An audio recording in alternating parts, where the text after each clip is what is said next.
Hello again, welcome back everyone. Liquorhound here with you. Thank you for joining me once again for another spirit review video. And today we're going to be taking a look at the Ambassador Bourbon. Now the Ambassador Bourbon is coming to us from Proof and Wood Ventures. And Proof and Wood Ventures is located in Bardstown, Kentucky. But they're just kind of like a company that sources whiskey and then bottles them under kind of unique labels. The guy that's running Proof and Wood Ventures is Dave Schmier. And Dave Schmier, if you remember that name, is coming from Redemption Whiskey fame. He started that company roughly around 2010, was doing those whiskeys up until about 2015 when he left there to kind of start doing his own thing over here. Now, for the Ambassador, what do we know about this bottling? Well, it's kind of part of those other releases from Proof and Wood, which were like the Senator, which is a barrel strength rye, which I'm going to be reviewing probably on Patreon here shortly. Then there's also going to be the Tumble and Die series. Again, I've reviewed those on Patreon. And the Presidential Dram. Now, again, anytime you see all these, check the back. He's going to list. That's the one good thing he always did, even with Redemption Whiskey. He kind of listed everything that was going on as far as where he's sourcing, what the mash bill is, and he's continued that on these. On this bottle, it kind of gives you all sorts of information, including the year of distillation in Indiana, which is 2006, bottled in 2018. It's using MGP's low rye mash bill, which is 75% corn, 21% rye, and 4% barley. He's bottled it at 105.7 proof. Other than that, again, we just know it's MGP. We know it's 12 years. We're going to have to taste it and see whether or not it's really good. The Ambassador for itself was a very limited release. Matter of fact, that one, the Senator, the Tumble and Dies for the most part, especially that 11-year-old, and the Presidential Dram, those are kind of made from his oldest, most mature sourced stocks. So there's not a lot to go around. I think there's roughly about 600 of these that were released. They kind of hit the shelves and then flew off right away.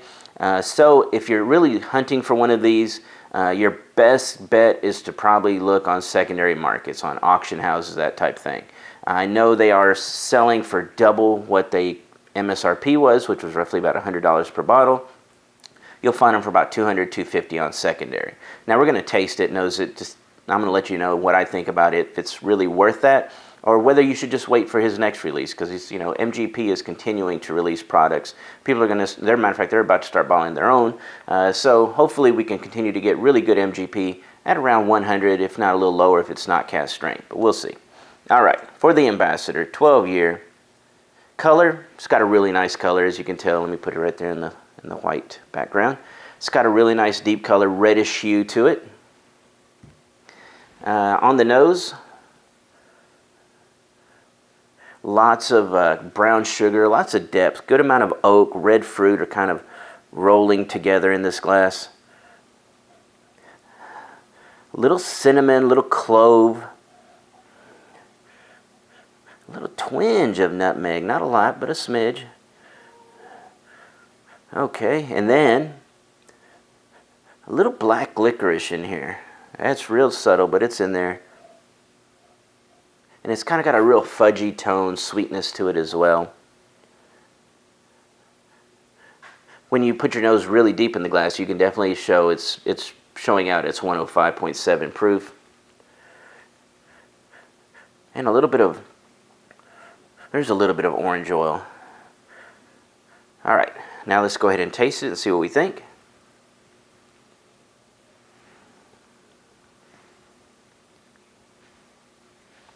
All right. That was the first sip. Initial thoughts is the viscosity is pretty good. Let's check.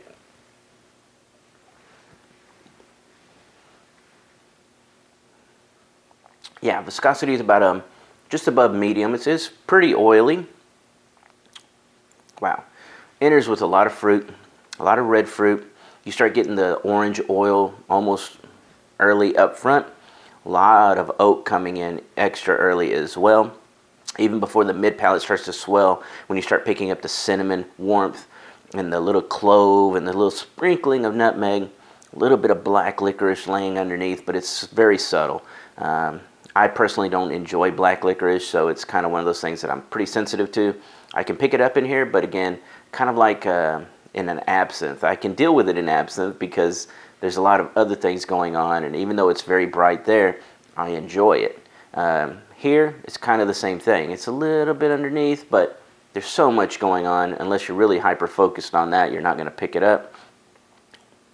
On the back end, after the cinnamon and everything kind of swells, that's when you start getting into the chocolatey, the darker tones, and what's giving this a lot of bourbon depth. You start getting a lot of the fudge sprinkled with like a cocoa powder, because you're starting to get a drying element going on. It's also the oak. The oak starts showing its tannins on the back end. You start getting this drying effect, which again kind of makes that sweet fudge turn into cocoa powder. Then you start getting leather. Here on the back end, as I chew on it, you still pick up a little fruit. Let's pick up a little bit of that orange essence going on. The leather is in there.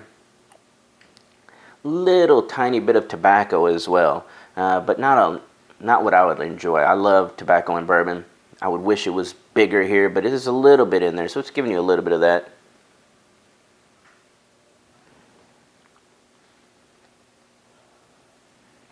Overall, it's got a lot of typical MGP character, which is going to be that orange oil, the little bit of nutmeg, the clove element.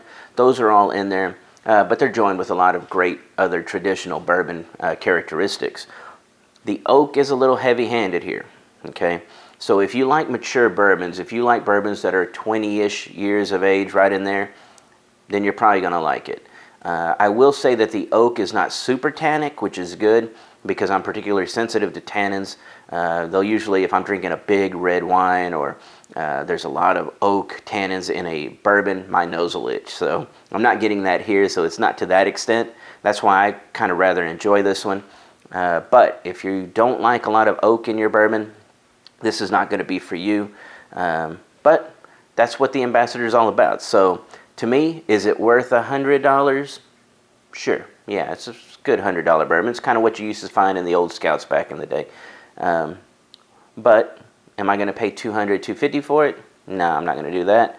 I'll just go ahead and wait for the next release of a good MGP, pick that up hopefully at retail, and move along.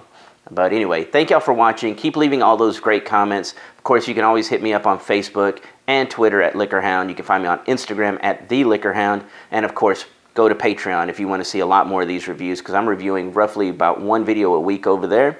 Become a patron, and thank y'all for watching. Everybody have a great day, and cheers.